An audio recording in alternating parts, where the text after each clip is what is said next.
नमस्कार दोस्तों, मैं हूं संजीव चौहान और आप सुन रहे हैं मेरे साथ TV9 पॉडकास्ट की इस कड़ी को आप सबके साथ मिलकर आज समर्पित करने का मन है बीते कल में गुलाम भारत माँ की आज़ादी के भूखे रणबांकुरे रामप्रसाद बिस्मिल को।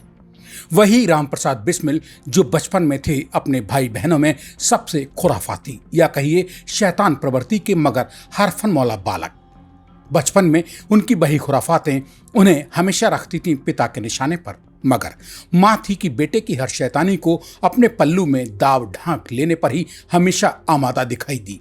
ऐसे बालक रामप्रसाद का जन्म 11 जून सन 1897 को बड़ी मन्नतों और टोने टोटकों के बाद संभव हो सका था।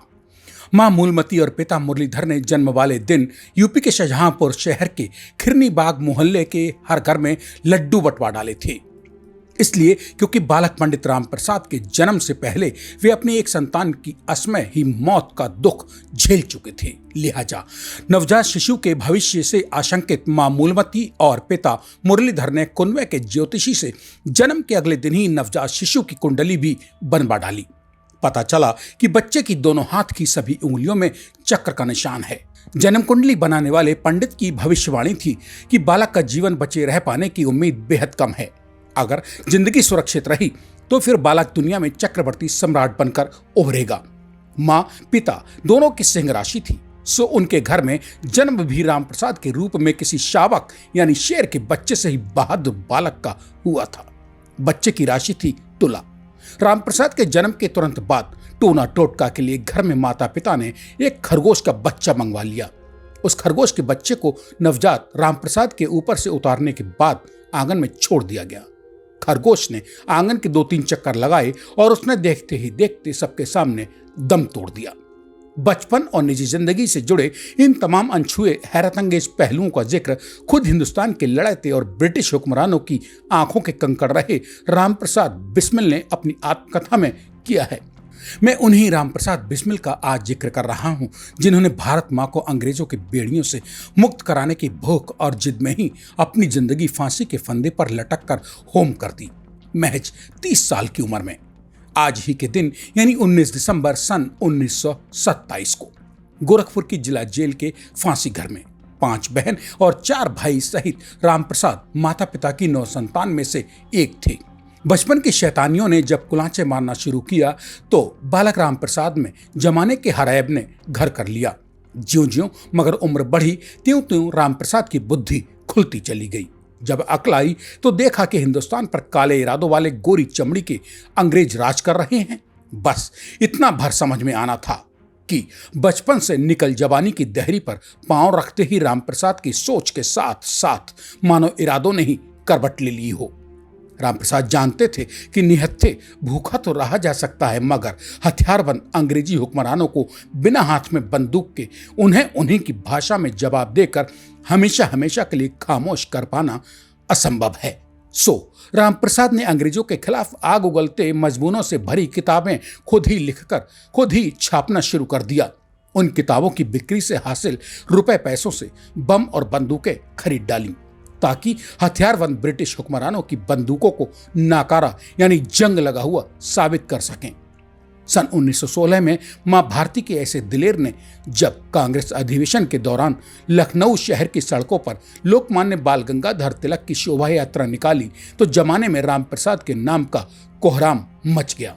दरअसल रामप्रसाद के दिल में मां भारती को अंग्रेजी हुकूमत की बेड़ियों से आजाद कराने की धधक रही आग में घी का काम किया था। सन 1915 में उनके भाई परमानंद को दी गई फांसी ने।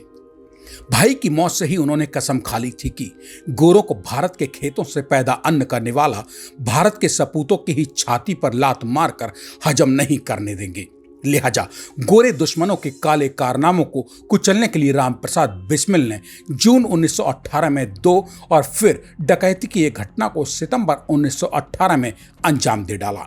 अपना और अपनों का पेट भरने की खातिर नहीं, बल्कि हिंदुस्तान को गुलाम बनाकर रखने की लत में मदहोश अंग्रेजी हुक्मरानों की गलतफहमियां दूर कर उन्हें होश में लाकर भगाने की जिद में मैनपुरी षड्यंत्र में सिवाय रामप्रसाद बिस्मिल के बाकी उनके सभी हमजोली क्रांतिकारी पकड़े गए।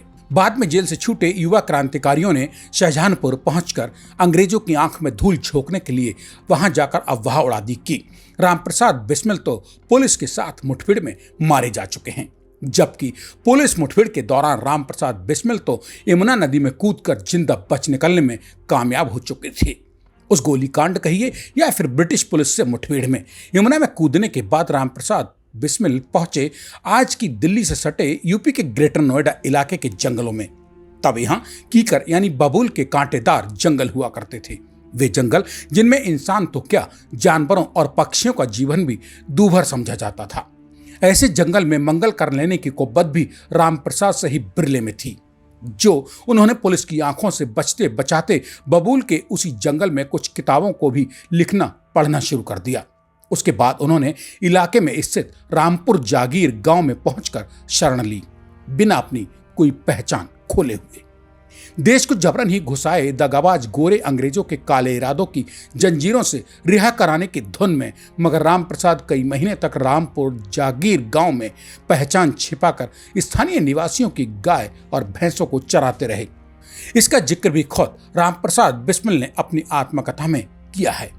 बात जब भारत के वीर और अंग्रेजों के कट्टर दुश्मन रामप्रसाद बिस्मिल की हो तो वो किस्सा बयान करना भी जरूरी है, जिसमें उनकी सगी बहन ही उन्हें भेष बदला होने के चलते नहीं पहचान पाई थीं। तब वे मैनपुरी जिले के गांव कोसमा में रहने वाली अपनी बहन शास्त्री देवी के घर में छिपे हुए थे। अपने दादा के गांव बरबई जिला मुरैना मध्य प्रदेश में तो उनके खेतों में किसान का भेष रखकर रणबांकरे बिस्मिल महीनों काम करते रहे, हल चलाते रहे, खेती किसानी देखते रहे, मगर उन्हें तब वहां भी कोई नहीं पहचान सका था। सोचिए, ऐसे रामप्रसाद बिस्मिल का एक नजर दीदार करने की गलतफहमी पाले दर दर भटक रहे ब्रिटिश पुलिस के कारिंदों की सांस भला क्यों नहीं फूलती। ऐसे पंडित रामप्रसाद बिस्मिल को जब अशफाक उल्लाह खां से पठान मुसलमान शायर और इनकलाबी का संग मिला तो आज़ादी के भूखों ने गोरखपुर में चौरी चौरा कांड को अंजाम देकर असहयोग आंदोलन तक की हवा निकाल दी और उस असहयोग आंदोलन को बाद में आखिरकार वापस ही लेना पड़ा था। 3 अक्टूबर सन 1924 को इन्हीं रामप्रसाद बिस्मिल और अशफाक उल्लाह खां ने हिंदुस्तान रिपब्लिकन एसोसिएशन की एक कार्यकारिणी की बैठक कानपुर में बुला ली, जिसमें सचिंद्र नाथ सान्याल, योगेश चंद्र चटर्जी व रामप्रसाद बिस्मिल आदि मौजूद थे। बैठक में ही पार्टी का नेतृत्व बिस्मिल के हवाले करके सान्याल और चटर्जी बंगाल चले गए।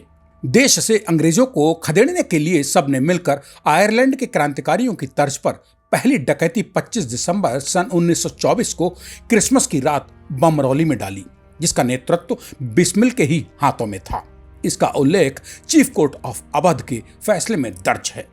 उसके बाद 9 अगस्त सन 1925 को बिस्मिल ने बाकी साथी क्रांतिकारियों के साथ मिलकर काकोरी ट्रेन डकैती कांड को अंजाम दे डाला। वो ट्रेन डकैती ही महज 30 साल की ही उम्र में हिंदुस्तान के सपूत बिस्मिल की फांसी की वजह बन गई और 19 दिसंबर 1927 को उन्हें गोरखपुर जेल में फांसी पर लटकाकर हमेशा हमेशा के लिए अंग्रेजी हुकूमत ने अमर कर शहीद का दर्जा दिलवा दिया।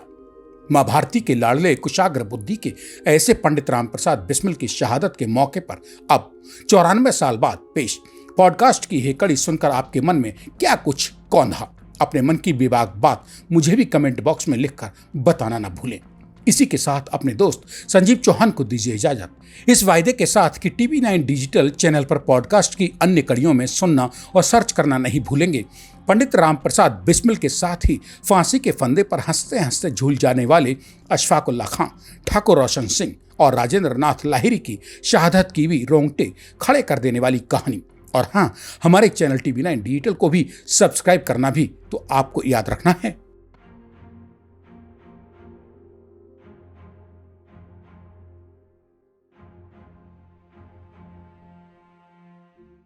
कोरोना धर्म नहीं देखता, जात नहीं देखता, अमीर गरीब ऊंच नीच नहीं देखता। कोरोना सिर्फ मौका देखता है, लेकिन आप उसे मौका मत दीजिए। बस इतना कीजिए, जब कभी दफ्तर से बाजार से घर लौटिए तो इतना ख्याल जरूर रखिए कहीं आपके साथ कोरोना आपके घर तो नहीं जा रहा। भूलिए मत, कोरोना अभी जिंदा है।